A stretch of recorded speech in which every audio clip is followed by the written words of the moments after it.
Now, the series Venus vs Mars premieres on television here in the UK this evening. It originally debuted in 2012 as a web series, and after winning Best Web Series at the Screen Nation Awards, a British TV channel wasted no time in picking the show up. The series follows a young woman looking for love, going from one disastrous date to the next. Despite this, you can't help rooting for her. Let's take a look at the trailer. My name is Venus, and coincidentally, every guy I meet seems to be from Mars. Yo, you must be Venus, yeah? Yo. I was a bit scared because I thought you'd be a weirdo. Yeah! I've got size 18. I'm perfect. I'm a bit clingy, but that's not bad, is it? So you're more Michelle than Beyonce. Wish me luck. The hit online show Venus vs Mars comes to Sky Living HD, Thursday at 11. Venus vs Mars was created and written by Baby Isako and directed by Victor Adebodun. Welcome to you both. So, Baby, tell us more about this heroine. Well, the story follows Venus, who's the lead character. She's a young junior accountant living in London, and she's on her quest of finding true love after a bad breakup with her ex-boyfriend. So we really follow her trying to find who she is, finding her own independence, and also her career in life. So. And how is this not Bridget Jones? Because it's different. It takes a different element, because we don't just follow her, we follow other people in her lives too. It's quite similar to British Jones, but I think it's just because the lead character is a female, people will compare it to that. And because she is looking for love, people will compare it to Bridget Jones. And Victor, so you're the director of this series. How do you get your vision of what happens on television to gel with Baby's vision of what she created? Luckily enough, she came to me with quite a good script, so having a good script as a basis makes it a lot easier for me to do my job. We had a good cast and crew, so yeah, everyone chipped in and we ended up with a very good project. And a black heroine, yeah. Black cast. It's not something that we see a lot of on British television. No, it's not. I think that's why we're so excited as well, because there is a lot of talent out there that hasn't been explored. And I think for us, we were just really tired of the negative perception that a lot of black characters, or how they were being shown on TV. So for us, this is something different, and we're very excited about that. And both of you, I'm looking at you guessing not yet into your 30s. How is your youth? Is that an advantage or a disadvantage in sort of cracking the TV market?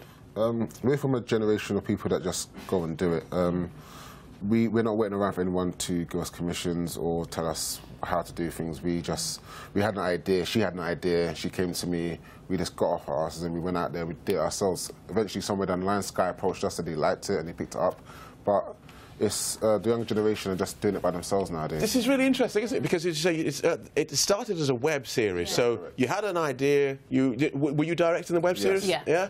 So you just got it out there. Just got it out there. How do you do that? How do you raise the finance? Was it must have been quite expensive. Yeah, honestly, there was no financing. we did it on a very micro. When I say micro budget, an extremely micro budget. Yeah. No one was really paid. Everyone did it out of the kindness of their hearts. Everyone did it because they believed in the project itself. Yeah. And they wanted to see it come into fruition. So this is all very well. Okay, so you got this project that is created with love, that you get out there on the web, and then someone like Sky comes along and says, OK, we have money now.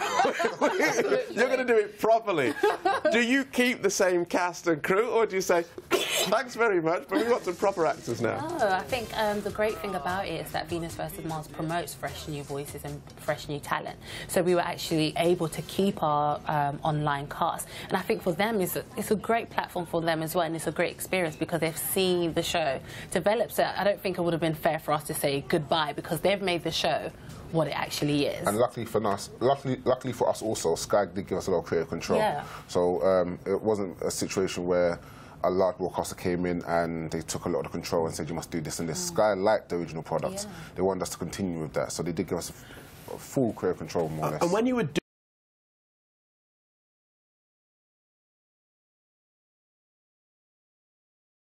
get it picked up, or was it just to get it out there? I think for us, you know, we did want to get into TV eventually because people can't work for free for a very long time.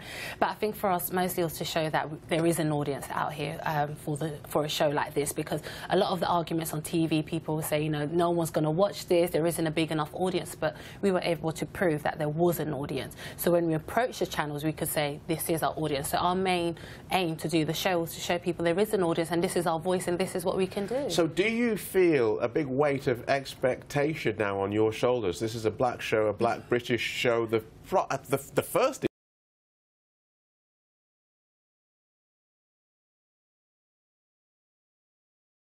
the YouTube platform, and we had a lot of people supporting us on then. We believe the support will carry on over. We feel like it's time for something like this on TV. It's been a very long time for anything like this. Tell us what time it's on. 11 o'clock on Sky Living, straight after Scandal. So. All right. Thank you both for joining us. Thank you. Good luck, Baby Isako and Victor Adebodun. Thank you.